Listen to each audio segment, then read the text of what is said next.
السلام علیکم میرے دوستوں، بھائیوں، بزرگوں، میرے چینل میں آپ کا بہت بہت سواگت ہے۔ روز ہم کچھ نہ کچھ بات کا، کسی نہ کسی بات کا ہم درس دیکھتے ہیں، سنتے ہیں، سمجھتے ہیں، ہے نا۔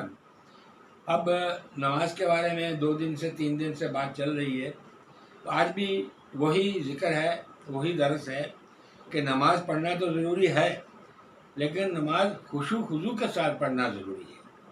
خشوع کے بارے میں اللہ فرماتا ہے کہ وہ مومن نجات پائیں گے جو اپنی نماز خشوع خضوع کے ساتھ ادا کرتے ہیں۔ اب خشوع خضوع کیا ہے، اس کو تو عالم لوگوں نے 2 معنوں میں اس کو استعمال کیا ہے۔ کچھ نے کہا ہے کہ یہ دل کے جو افعال ہیں، فعل ہیں، اس طرح سے اس کو لیا جاتا ہے، جیسے کہ ڈر ہے، خوف ہے، یہ چیزیں دل میں رکھتے ہوئے تو آپ نماز پڑھتے ہیں۔ اور دوسرا یہ ہے کہ دوسرے معنی میں یہ ہوتا ہے کہ بے توجہی اور بے پرواہی کو چھوڑ کر ان کو چھوڑ کر ہم کو ایک ہی اللہ کی طرف دھیان دینا، اطمینان سے اللہ کی طرف دھیان دینا ہے۔ اللہ تو دیکھتا نہیں ہے، لیکن حالات ہم کو دیکھ رہا ہے، یہ تو ہم سمجھ سکتے ہیں نا، تو پورا دھیان ادھر ہونا چاہیے۔ دیکھیے، بہقی نے محمد بن سیرین رحمۃ اللہ علیہ سے یہ روایت نقل کی ہے کہ حضور صلی اللہ علیہ وسلم جب نماز ادا فرماتے تو آسمان کی طرف نظر فرماتے، تب یہ آیت نازل ہوئی تھی کہ تم غافلوں میں سے نہ بنو۔ یہ آیت تب نازل ہوئی تھی۔ تو اس کے بعد پھر حضور صلی اللہ علیہ وسلم نے کیا کیا کہ جب بھی نماز پڑھتے تو اپنی نظر سجدے کی جگہ پہ اپنی نظر خیر رکھا کرتے تھے۔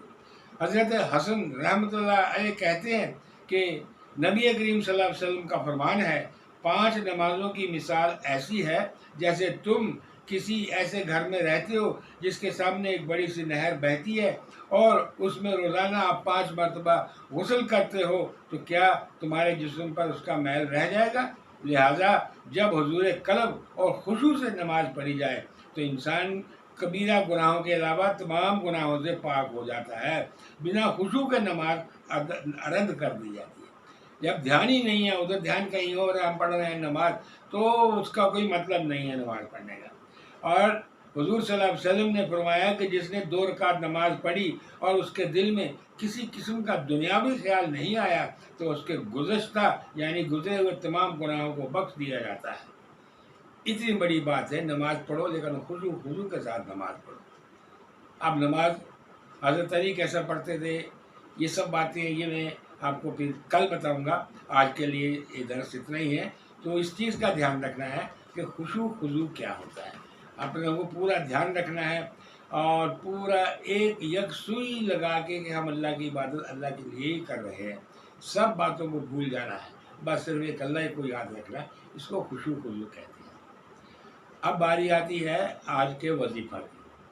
تو دیکھیے، چھوٹا سا وظیفہ ہے یہ۔ آپ کو صبح اٹھتے ہی، جیسے ہی آپ آنکھ کھولتے ہیں، صبح اٹھتے ہیں، پہلے درود شریف پڑھ لیجیے، 3 بار درود ابراہیم پڑھ لیجیے۔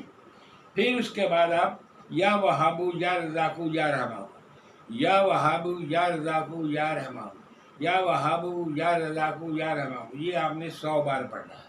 100 بار پڑھ لیا، اور پڑھنے کے بعد پھر آپ کیا کریں گے، جیسے آپ نے پڑھ لیا، پڑھنے کے بعد اپنے ہاتھوں پہ ایسا دم کیجیے اور اپنے چہرے پہ ایسا مل لیجیے، بس اتنا کر لیجیے، اور اپنا بعد میں درود شریف پڑھنا ہے، اور پھر اللہ سے آپ اپنی دعا مانگی لیجیے۔ یہ آج کا وظیفہ ہے، ٹھیک ہے؟ تو میں اجازت چاہتا ہوں، کل پھر حاضر ہوں گا اسی بارے میں، اسی نماز کے بارے میں کچھ باتیں لے کر۔ تو تب تک کے لیے اجازت، آداب۔